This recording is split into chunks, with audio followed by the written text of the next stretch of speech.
Fala, juventude linda! Seja bem-vindo, seja bem-vinda a mais um trimestre da lição da Escola Sabatina. Esse trimestre o tema é especial. E olha que eu ouvia muito jovem falando assim, pastor, vamos fazer um evento, um congresso, vamos falar de sexualidade, onde é que a gente vai falar sobre isso na igreja? Eu quero receber orientações da igreja sobre isso. Fica tranquilo, porque agora nós vamos passar um trimestre inteiro falando sobre sexualidade. Essa é a nova lição de jovens, contexto bíblico, e o tema da lição que nós estudamos durante a semana e vamos recapitular nesse sábado é contracultural.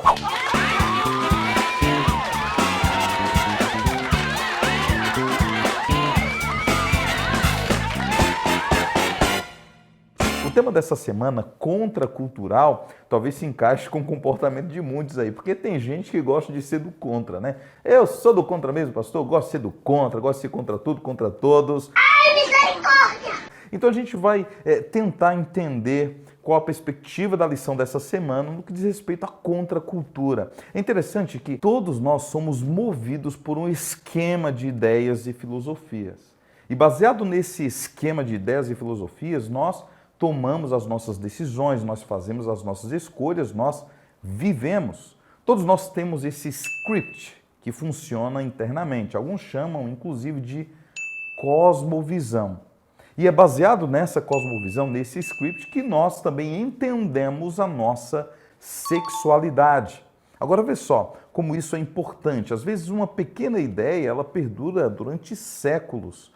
Platão e toda a escola filosófica que veio dele, inclusive influenciou a teologia católica, entendia a vida e o ser humano dessa forma.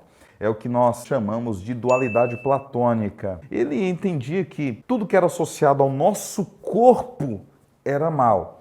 Agora, em contrapartida, tudo que era relacionado às emoções, à personalidade, à própria identidade e ao espírito humano, aí essas coisas eram boas.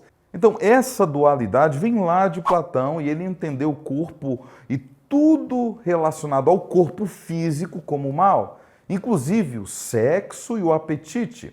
Então ele fez uma divisão de coisas boas e coisas ruins. As coisas ruins associadas à matéria, ao corpo, no que diz respeito ao apetite, sexo e tudo mais. Enquanto que as coisas boas eram associadas aos pensamentos, à identidade, aquilo que é abstrato que compõe o ser humano. Inclusive, alguns chegam a dizer que essa é a alma, não é, do ser humano, coisa que não é verdade.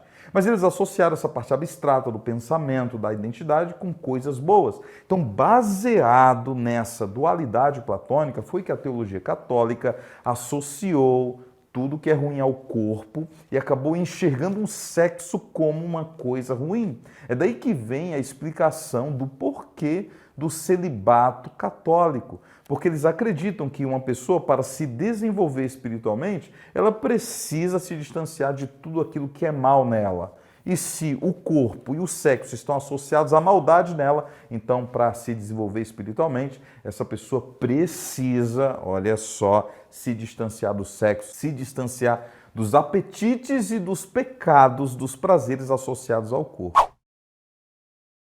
Mas será que é assim que nós acreditamos? É isso que a palavra de Deus diz? Não!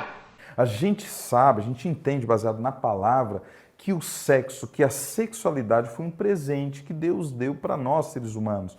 Obviamente, o sexo e a sexualidade precisam ser desenvolvidas dentro da vontade divina revelada em sua palavra. Agora, o que nós não podemos é reagir a esse molde da dualidade platônica que se estendeu durante séculos e reagir a essa cultura já pré-estabelecida durante milênios, se soltando,